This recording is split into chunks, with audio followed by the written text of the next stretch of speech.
Olá, amigos da Eterno Aprendiz, sou eu novamente, Reinaldo Maximiano, e esta é a série Diálogos.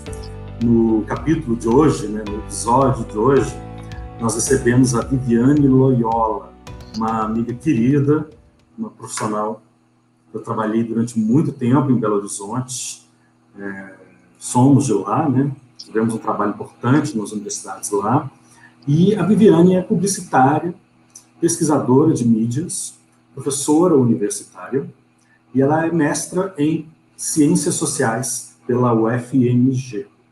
Ela leciona atualmente na Universidade FUMEC e atua também como redatora, revisora de textos e agora palestrante, integrando o elenco da Eterno Aprendiz. Viviane, muito bem-vinda, saudades enormes de você. Também, saudades de você, saudade de todos, porque com essa pandemia os encontros ficaram raros, né? E que bom poder estar aqui hoje e falar sobre um tema que eu tenho estudado e que eu considero super importante e atual. Tanto a linguagem, audiovisual do reality, quanto a questão do cancelamento, que é o assunto, é a pauta do momento. E é importante, eu acho que é uma reflexão importante que leva a gente para vários lugares, de pensamento e de crítica, que vale a pena a gente desenvolver. Muito bacana. Sim. A Viviane adiantou aqui o nosso tema, vamos falar sobre os realities, longevidade desses realities. É isso, relaxa. Me empolguei. Não, mantenha a empolgação. São os realities e esse comportamento das audiências, que vem fomentando uma série de debates, alguns debates até muito quentes, sobre o cancelamento. Então, estamos aqui numa distância geográfica relativamente curta, Viviane está em Goiânia, eu estou aqui em Uberlândia, e no Triângulo Mineiro, estamos caminhando para o coraçãozinho do Centro-Oeste, região que está bastante atingida neste momento pela pandemia. Aqui em Uberlândia nós já atingimos 100% de ocupação de leitos. Esse programa está sendo gravado no dia 2 de março, desde ontem, dia 1º, segunda-feira, a gente está aí computando 100% de ocupação dos leitos e com medidas de restrição. A gente não tem horários de funcionamento de determinados serviços e seguimos dentro de casa, como há um ano atrás, quase. Como é que está a situação aí em Goiânia? Sim, eu moro em Belo Horizonte, mas eu estou provisoriamente em Goiânia em função do home office, eu tenho essa possibilidade, eu estou com a família, a situação não está boa em Goiânia, como outras várias capitais do Brasil, ou mesmo cidades de médio porte, a gente está com lotação praticamente máxima dos leitos de UTI. O prefeito de Goiânia, na sexta-feira, agora, decretou o fechamento do comércio, em princípio por uma semana, mas os especialistas apontam a necessidade de pelo menos 15 dias de fechamento, e a gente está vivendo mesmo esse momento complicado, eu acredito que no Brasil inteiro, a epidemia se generalizou, se interiorizou, e é lamentável mesmo que a gente tenha esse momento. É realmente lamentável esse momento, que a gente já chega a mais de 250 mil mortos, De repente ficamos todos confinados, Meio que a moda de um reality. Só que as eliminações, elas são eliminações muito definitivas, muito duras. Tem sido tudo muito triste, tem sido tudo muito angustiante, se acompanharmos as notícias. Tem um dado do IBOPE, que é do ano passado, logo no início da pandemia, nos primeiros 90 dias, falando do comportamento das audiências, comportamento das pessoas. Então, como elas estavam, aquelas que puderam cumprir isolamento dentro de casa, cumprir home office, houve um aumento da demanda por produtos audiovisuais. E um dos programas que ficou ali encabeçando a lista foram os programas jornalísticos, talvez pela demanda de informação. Mas também os programas de entretenimento, então as séries, as novelas e ali, palmo a palmo, os realities, né? Que vem a ser esse formato muito longevo, né? Nós já estamos aí com quantas edições? 21 edições de Big Brother, né? Tem outros realities, talvez... 21 edições do Big Brother. 21, né? E outras edições que duraram também anos, 20 anos, 10 anos, né? Então, me parece um formato bastante versátil, né? O formato do reality. E ele gera uma série de engajamentos, né? Então, assim, o que a gente pode considerar como reality, né? Que gosto é esse de assistir confinamento de outras pessoas? Que explicação que você encontra dentro das pesquisas que você orientou e fez sobre esse programa, né, esse show? Então, na verdade, eu acho que tem múltiplos fatores que levam as pessoas a assistir, né, Reinaldo? A gente talvez não possa falar de um só fator. Eu acho que tem uma perspectiva voyeur de acompanhamento da vida alheia, que se dá não só com os reality shows, mas se a gente pensar toda a indústria da fofoca, que sempre existiu, na verdade, que depois se institucionalizou, se tornou extremamente lucrativa, com as revistas, né, com os programas interessados em noticiar a vida privada das celebridades, e essas celebridades, inclusive, abrindo muito espaço, né, para que a vida privada seja explorada também por esses canais, por esses programas com esse perfil. E eu acho que essa curiosidade por espiar, né, pelo buraco da fechadura, esse interesse voyeur, ele participa, né, muito fortemente aí do perfil da audiência do programa, não só do BBB, mas de outros tantos reality shows. Eu fico pensando no reality show das Kardashians, por exemplo, que acabou esse ano, né? Elas anunciaram o fim do programa. É um programa extremamente longo, assim, a permanência dele na televisão, né? Com muito sucesso.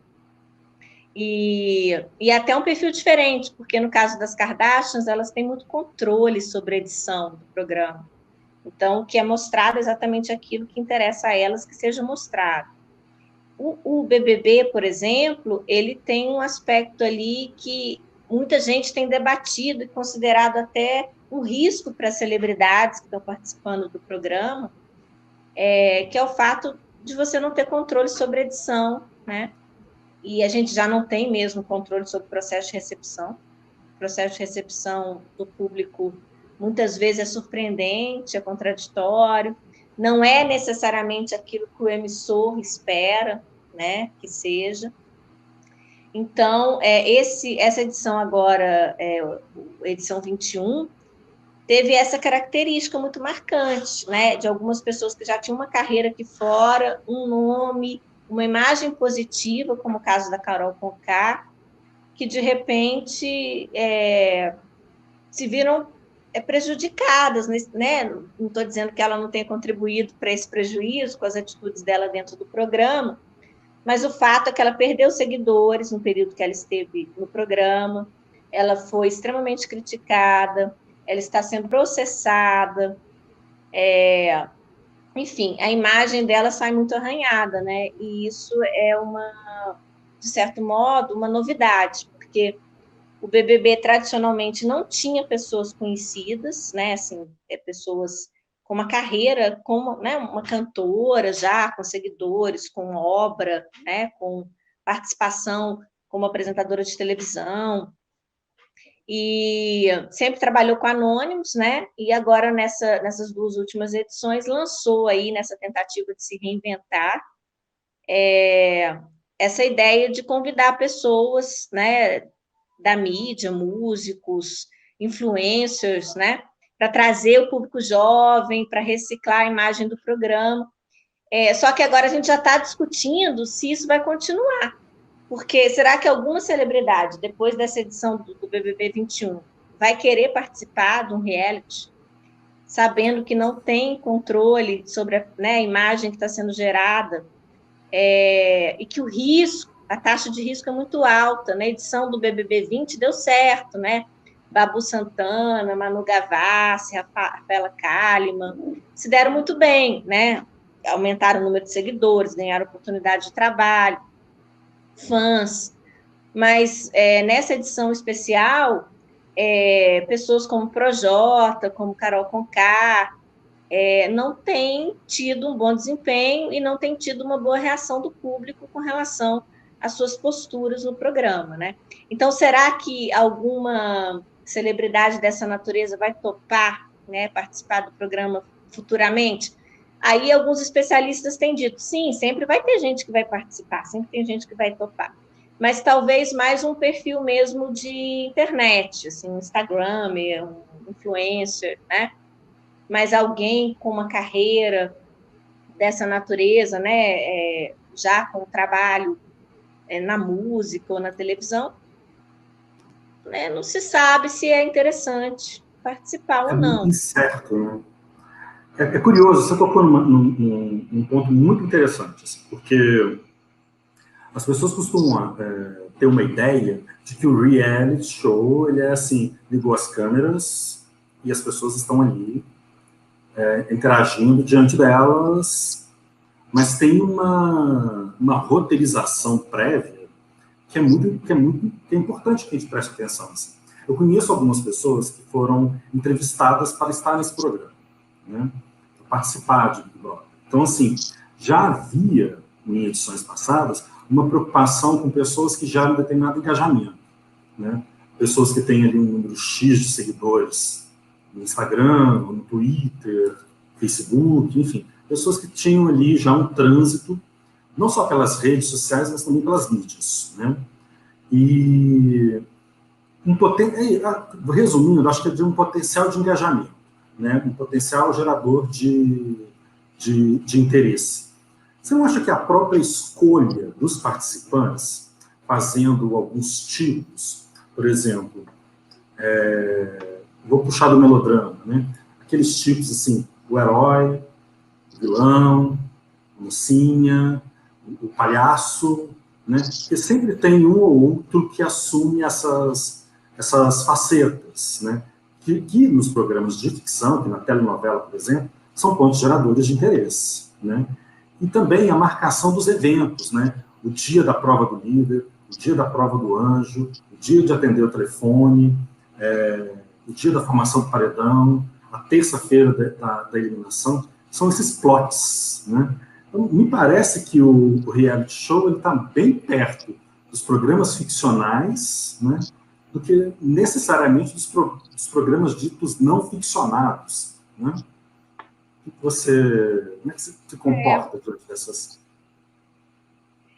Eu acho, assim, e tudo que eu leio, que eu ouço, que eu vejo, né, sobre os realities, assim, que é um tema que realmente me interessa, e eu busco informação, busco pesquisar, estudar, é muito difícil o sujeito sustentar um personagem 24 horas por dia, com tantas câmeras ligadas e com o confronto direto do olhar do outro, que está ali com essa intenção de desmascará-lo, de confrontá-lo, né, de ganhar o reality. Então, eu vejo que as pessoas que têm essa estratégia, porque tem gente que eu imagino que entra no BBB com essa estratégia, né, de ser um personagem, de ser o bonzinho, de ser o galã. Esse lugar, essa expectativa, ele nem sempre consegue atender, né? Ele nem sempre consegue ser bem sucedido na proposta que ele tem, porque a dinâmica do reality muitas vezes não ajuda, né? Não possibilita que ele mantenha sempre essa pose, se realmente não for, né? Quem ele é. Ontem eu vi uma declaração muito curiosa da Lumena, que é uma personagem, uma participante, perdão, né? Até o ato falho, é uma participante do programa, né, atual do BBB 21, e que é uma mulher preta, militante, e, e ela dizendo, olha, eu não entrei aqui para ser militante, eu não entrei aqui para ficar o tempo inteiro respondendo sobre racismo, sobre candomblé, o meu objetivo era me mostrar uma pessoa leve, me divertir nas festas, fazer amigos, ganhar o programa, né? Então, eu não queria esse lugar da militante, né? Eu não queria esse estereótipo da militante. Mas é tão a essência dela, é tão a vida dela, que em diversos momentos ela procurou por esse lugar, né? Não foram só as pessoas que a nomearam desse jeito, né? Ela esteve em vários momentos defendendo bandeiras, né? Ela esteve em vários momentos reforçando discursos de militância. E com isso eu não estou fazendo nenhum juízo de valor, né? Do fato dela ter se pronunciado dessa maneira, né? Ela quis falar disso, que tem a ver com a essência dela, com a vida dela. Mas me parece um exemplo assim, de como as pessoas perdem um pouco a noção. Ela entrou com uma outra expectativa, inclusive eu vi até uma nota de bastidores de televisão dizendo que quando ela foi selecionada, a expectativa é que ela fosse uma mulher realmente leve, divertida, engraçada. E quando o programa começou, esse lado militante, o confronto, a necessidade de se colocar o tempo todo, de se posicionar, ele se tornou maior, né? Ele se sobressaiu. Então, de certo modo, se a gente hoje entrevistar a Lumena, talvez ela diga que perdeu o controle.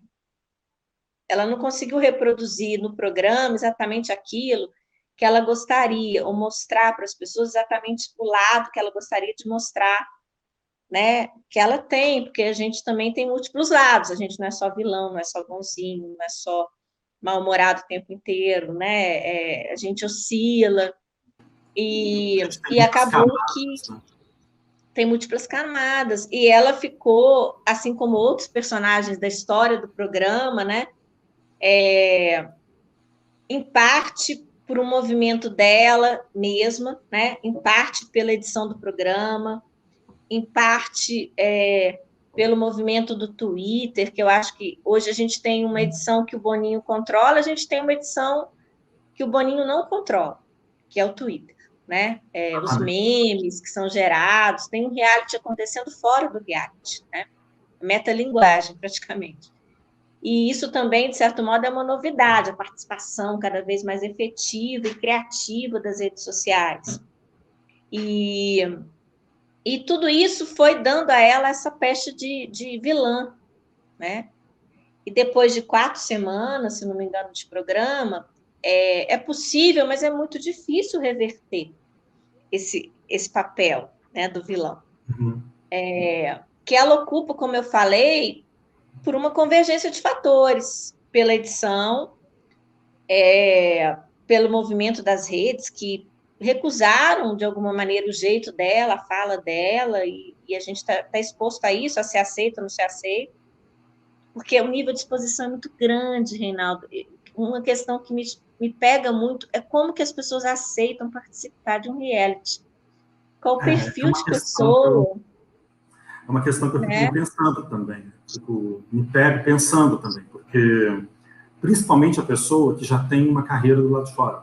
Não que enfim, uma carreira pública, vamos colocar assim, um artista, né, que já tem uma carreira consolidada ou não, mas já tem uma imagem. Né, porque tem uma dose de imponderável ali dentro. Porque por mais que se saiba que o programa é altamente editado, por mais que as relações humanas podem gerar conflitos ali dentro, existem coisas que pessoas normalmente não fariam, né? Inclusive da ordem das relações afetivas, né?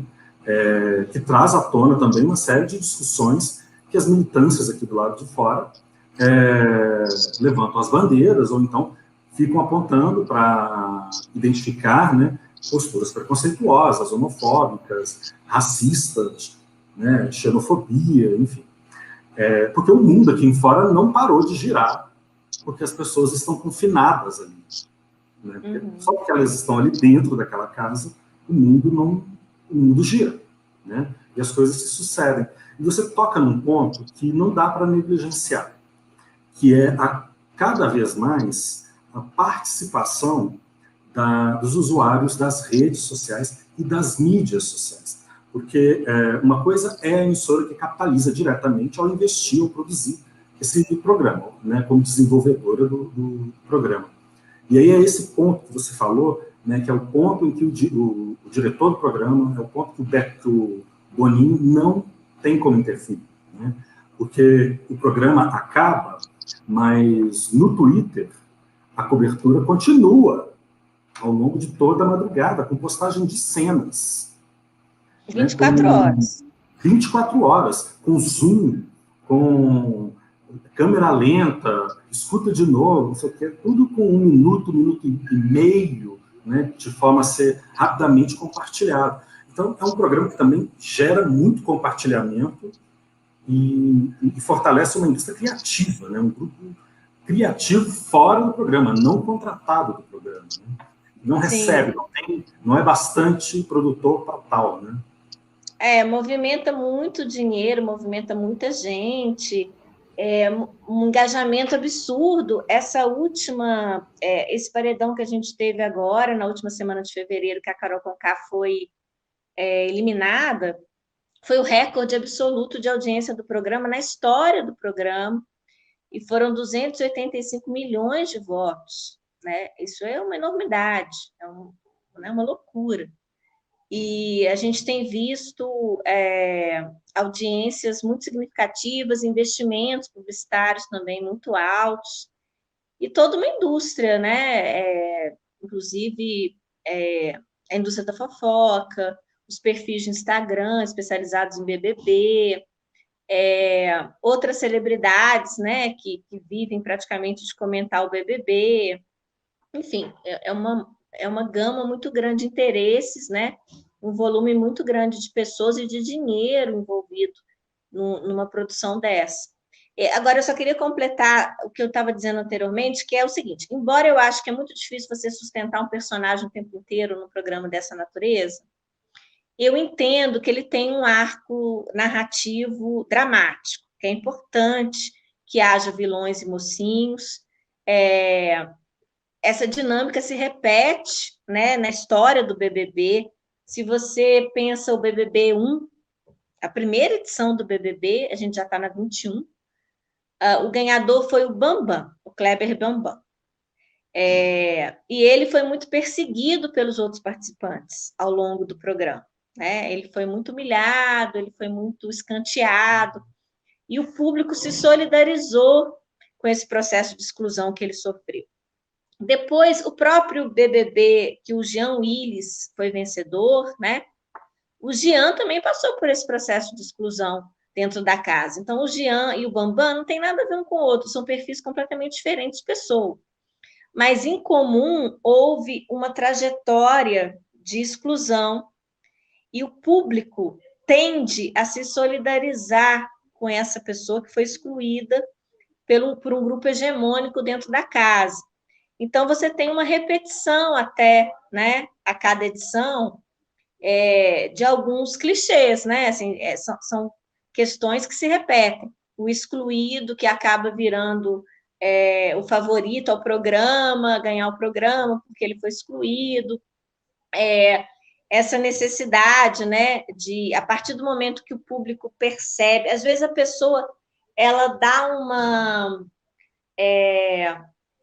oportunidade, né? Ela fala alguma coisa que não devia, ela assume uma postura mais sisuda e pronto, aí é o vilão. A partir do momento que o público fez essa leitura, isso é explorado sistematicamente pela edição do programa, né? Isso é reforçado a cada novo episódio. E essa repetição, esse agendamento da vilania, né? Isso funciona, tem um efeito de quanto mais eu repito, né, quanto mais eu mostro aquela pessoa ali fazendo cara feia ou falando mal de alguém, né? Mas esse movimento de achar que, então, ele é o vilão, é ele que eu tenho que tirar da casa, né? Então tem, né, um comportamento ali de criar, né, os vilões e os mocinhos, e inclusive muito maniqueísta, né? O bem e o mal, um lado e o outro lado, como se fosse tão simples assim, né? E na verdade é aquilo que eu falei antes, as pessoas são muito complexas, elas têm defeitos, qualidades e fazem coisas certas e erradas, mas depois que o público toma antipatia, parece que tudo que a pessoa faz é errado. né, passa a ser o vilão. Então, não tem desculpa. E isso também é uma sistemática muito presente no BBB e em outros reality shows. A partir do momento que o público toma uma posição, né, é possível, mas é difícil reverter. Então, agora chegamos num ponto que vamos ter que falar desse conceito, vamos ter que falar dele, né?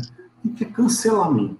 O que é cancelar uma pessoa? Assim? Como é que é possível a gente cancelar seres humanos na sua exposição de opiniões, por mais abjeta que seja a opinião dessas pessoas, né? Mas o que assim, tentando passar pelo aspecto midiático, né, pelo aspecto da comunicação, né, que fenômeno é esse, ou se é fenômeno, né, do cancelamento? O que significa mesmo cancelar alguém? Então, o cancelamento é uma coisa extremamente agressiva e radical, né?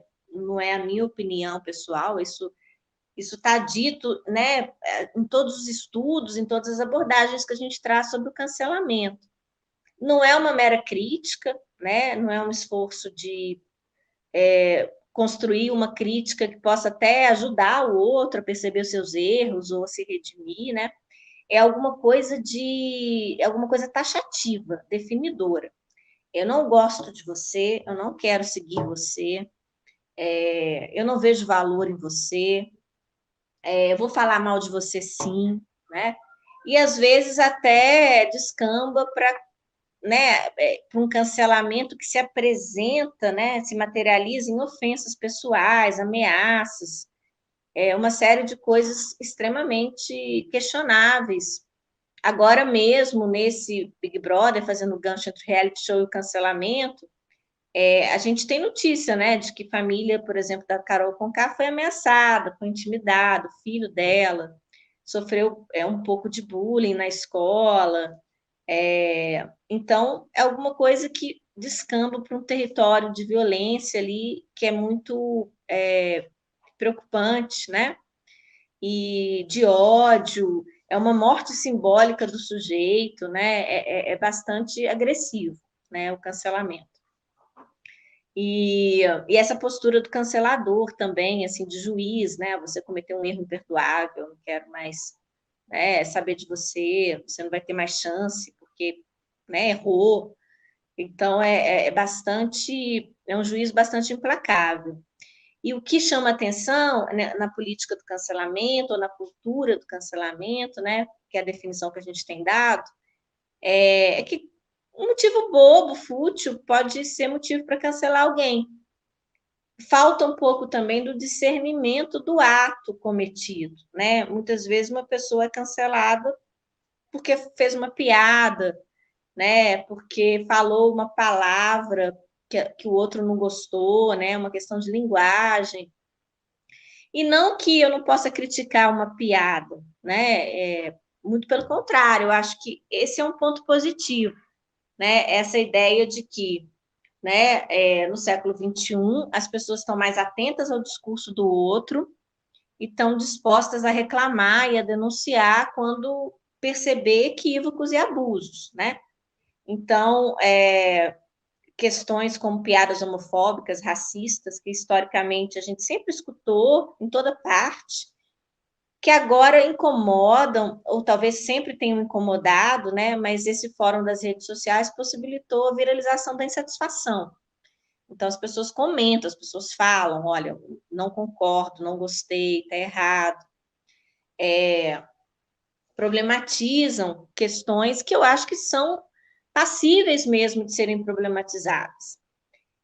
Só que tem muito exagero, né, nesse processo, assim, que falta de gradação, né? Então, alguém que é uma pessoa, poxa vida, que tem um passado bacana, um currículo, uma obra, né? De repente é cancelada por qualquer coisa, né? Eles queriam cancelar a Alessandra Negrini no ano passado, porque ela vestiu uma fantasia de índia no carnaval. Né? A Alessandra Negrini é uma pessoa bacana, assim, é uma atriz talentosa, tem uma carreira sólida, né? Tem um histórico de ativismo, né? e de repente ela estava cancelada por conta de uma fantasia, né, que ela usou. É tudo muito rápido e é tudo muito pesado, né? Os julgamentos são muito apressados e, e aí eu acho que a gente comete injustiça, porque você acaba, né, cancelando pessoas, né, sem dar a elas direito de defesa ou sem considerar uma biografia, uma caminhada, ou o direito mesmo daquela pessoa de cometer erros, né, que todos nós cometemos. Né? Eu sempre digo que o cancelador é um potencial cancelado, porque ele aponta tanto o dedo para as pessoas que, eventualmente, isso vai se voltar contra ele. Porque ele vai criar ali um grupo de Fatalmente pessoas que vai volta. começar a prestar atenção em tudo que ele fala. E E ele fatalmente vai errar. volta. Parece que a gente observa isso muito fortemente na mídia, né? Agora, quando a gente olha para a participação, por exemplo, da Carol Conká, nessa edição do Big Brother, o peso que recai sobre a militância.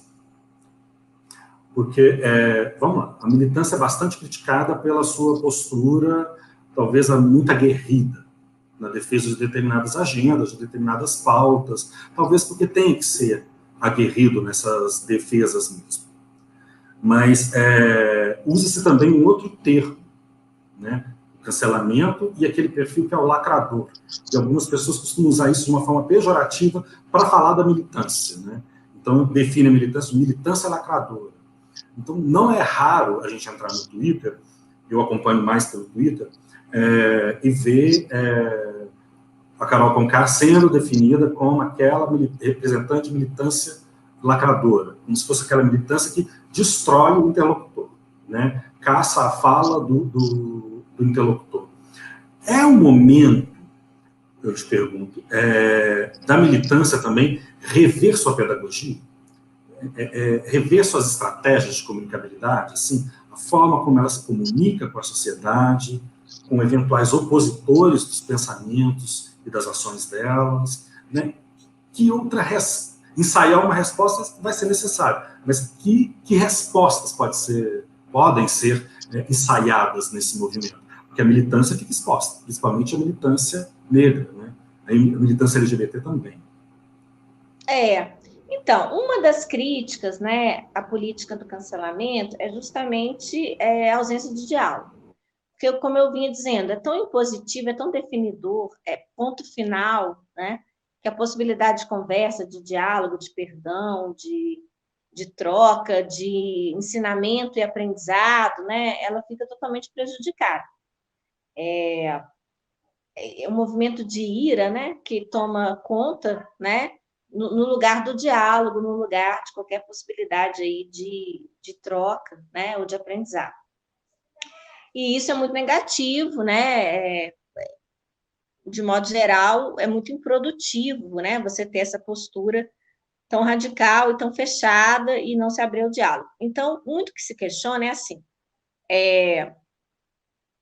construir algo, né, dialogar, ensinar, aceitar o erro no sentido de não é me conformar, não falar, não denunciar, né, mas entender que equívocos acontecem. Hoje teve um episódio, né, hoje, 2 de março, que a gente está fazendo a gravação, com a Ana Maria Braga, né? Ontem, a Ana Maria Braga usou a expressão racismo reverso, até a propósito de uma discussão sobre o Big Brother, né? Porque a Lumena parece que se desentendeu com outra participante, a atriz Carla Dias, e teria dito que a Carla Dias era representante de uma branquitude estragada, né?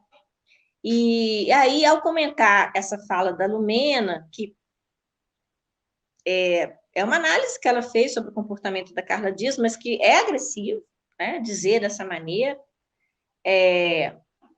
a Ana Maria Braga usou a expressão racismo reverso, e que é uma expressão, né, que a militância entende, né, ser absolutamente infeliz e inexistente, e agressiva, e, enfim, né, não tem racismo reverso.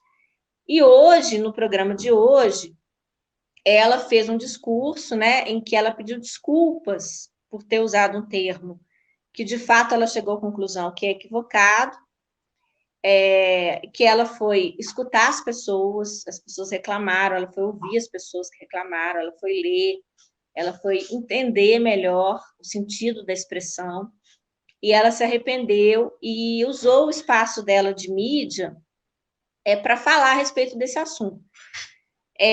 Eu vi reações muito diversas. Eu vi reações de pessoas dizendo: que legal, Ana Maria Braga voltando atrás, revendo posicionamentos, pedindo desculpa, usando o tempo dela de televisão para, de certo modo, né, pautar um assunto dessa relevância.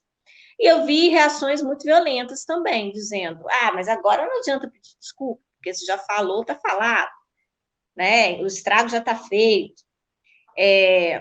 Então, existem reações muito variadas a esses acontecimentos nesse momento, e existem reações muito extremas, né? Que impossibilitam que a gente consiga enxergar qualquer ponto positivo, né? Nessa fala do outro que eventualmente se arrepende, ou revê, ou refaz o próprio discurso, né? Não deixa de ser contraditório. A gente fala tanto em desconstrução e reconstrução, né? Tentar ser menos preconceituoso, tentar ser diferente do que foram gerações anteriores, e, ao mesmo tempo, né, tem sempre uma vigilância e uma punição severa de tudo que acontece, e quando você erra assim, de modo definitivo, não tem volta, né? Então, a gente pode dizer que de ontem para hoje aí, a Ana Maria Braga foi cancelada por conta do racismo reverso, em que ela, a meu ver, né, na visão da militância, está errada mesmo, né? E ela própria admitiu isso.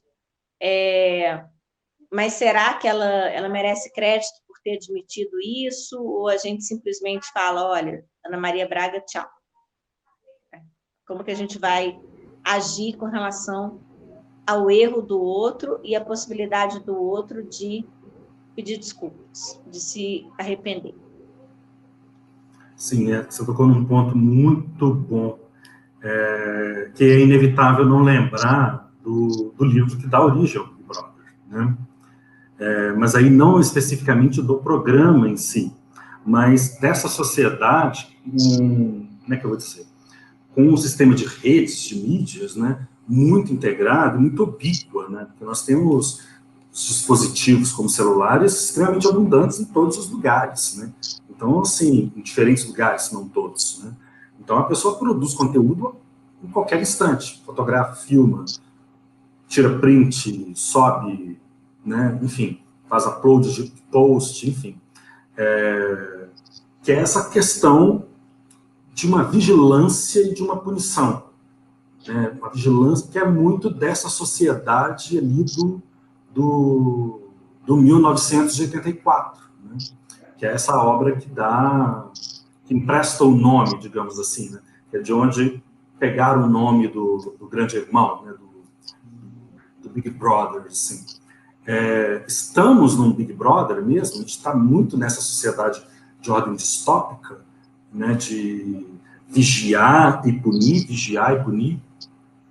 Nossa, esse tema eu acho tão importante, porque olha só, eu tenho visto muitas pessoas com medo de dar opinião e ser cancelado. Ou mesmo que não haja um cancelamento, mas o medo do comentário do outro, de ser ameaçado, de ser ofendido de alguma maneira.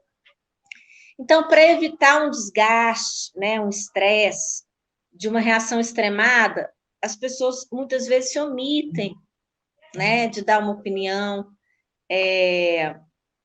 Tem também, né, um aspecto mercadológico, tem muitas celebridades e muitos influencers que não dão opinião com medo de perder seguidores. Tem aspectos também no próprio BBB, né, antes dessa discussão toda, dessa dinâmica acontecer, dos cancelados e canceladores, eles já estavam com muito medo de serem cancelados logo de cara, né? No primeiro programa já houve uma discussão sobre isso, né? Sobre ser cancelado. Então, as pessoas vão perdendo um pouco a espontaneidade, né? As pessoas vão perdendo um pouco a vontade, né, às vezes, de se expressar livremente sobre algo, de dar uma opinião. Eu tenho visto isso muito nas minhas aulas, alunos que até elogiam a minha postura de estimular o debate, e eu falo, gente, vocês não têm que elogiar, isso é o mínimo que eu faço. Eu sou uma mediadora, eu preciso abrir espaço para todos. E aí eles comentam, olha, a gente fala coisas aqui que, eventualmente, jamais falaria numa rede social, com medo da reação do outro, né? Então, são tempos muito virulentos. A gente também tem discutido muito sobre a cultura do ódio, a propagação do ódio. E, de certo modo, o cancelamento é muito essa catarse, né? Muitas vezes do ódio, assim, é uma carga de crítica excessiva, ofensiva.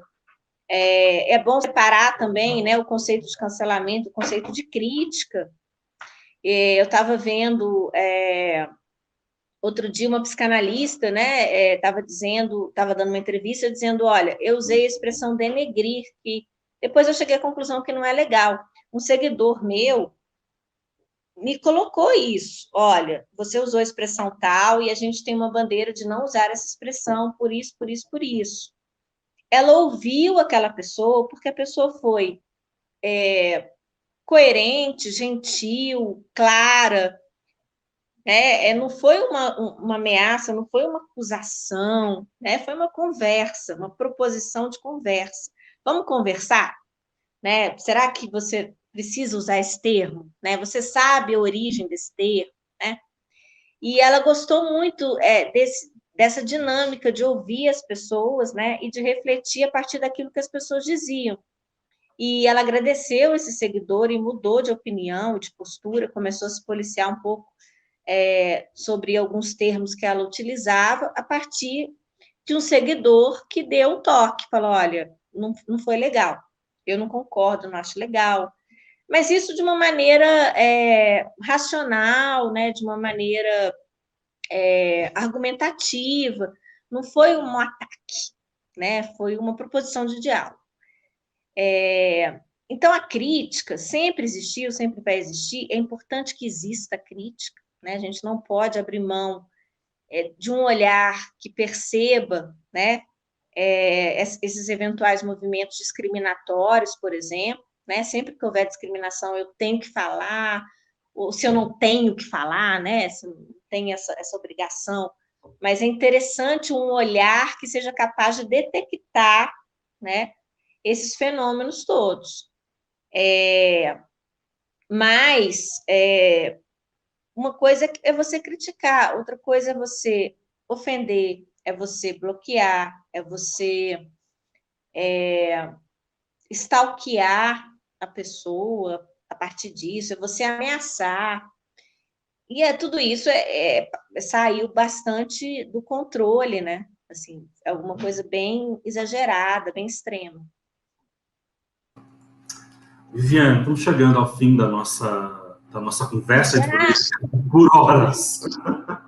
E eu agradeço demais, é um tema muito, muito forte, é um tema muito importante, eu gosto também de conversar sobre isso com os meus alunos, porque, principalmente do Big Brother, né? Meu campo mais é telenovela, mas acaba que os campos se atravessam, né?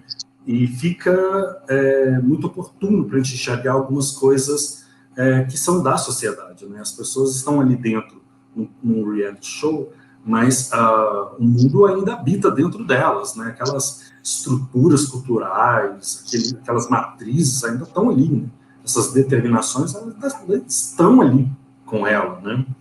E tudo isso se constrói naquele show que a gente acompanha e que gera essa audiência enorme, como você descreveu aqui para a gente. Viviane, se as pessoas quiserem te procurar nas redes sociais, onde que elas te encontram, o que você tem feito, quais são os seus planos? Estamos aí nos finalmente, assim. Então, eu tenho um Insta que é o @saberes e palestras. Eu compartilho um pouco de trabalhos e palestras e temas, discussões que eu tenho feito, né? Tem também lá o meu perfil pessoal. Eu estou no Facebook, né, Viviane Loyola. O Facebook, eu exercito um pouco desse lado que você mencionou da redação, eu gosto muito de escrever, então eu tento construir um pouco críticas e tenho feito coisas nesse sentido que me dão prazer, assim, né, de construir, de propor discussões que me interessam, que eu acho que eventualmente interessa ao campo da comunicação como um todo, né? E agora estou muito feliz de integrar o grupo também, né, da Eterno Aprendiz, então a gente se vê por aqui, porque com certeza a gente vai desenvolver aí outros trabalhos juntos, outras parcerias, falando desse tema e de outros temas, né? Eu me dedico muito também, Reinaldo, a estudar o fenômeno da fake news, que tem até uma interface com a cultura do cancelamento, porque tem muita gente sendo cancelada até em função de difamação, né? E esse é um assunto que, essa diferença entre realidade e ficção, mentira e verdade, né? Como os novos dispositivos da era virtual, né, têm sido utilizados com fins políticos também, né, de propagação de informação falsa. Todo esse universo também da qualidade da informação e o que a gente faz com ela, isso me interessa muito. Eu tenho estudado sobre isso, então, se as pessoas tiverem interesse nesse tema do cancelamento, da fake news, etc., a gente pode trocar ideia. Beleza, beleza. Gente, acompanhe a nossa programação de cursos e palestras lá no site da Eterno Aprendiz, né? eternoaprendiz.com.br, e se inscreva no nosso canal, né? Acione as notificações, curta, compartilhe com seus amigos e até a próxima, até o próximo encontro. Viviane, muito obrigado a todas, todos e todes, e vamos nos cuidar, se cuidem nessa pandemia, se puder ficar em casa. Vamos lá. Muito obrigada, e você tem toda a razão. Se cuidem, mais importante nesse momento, e vamos seguir. Obrigada. Até mais, gente. Fé em Deus, até Natal. Até mais. Obrigada.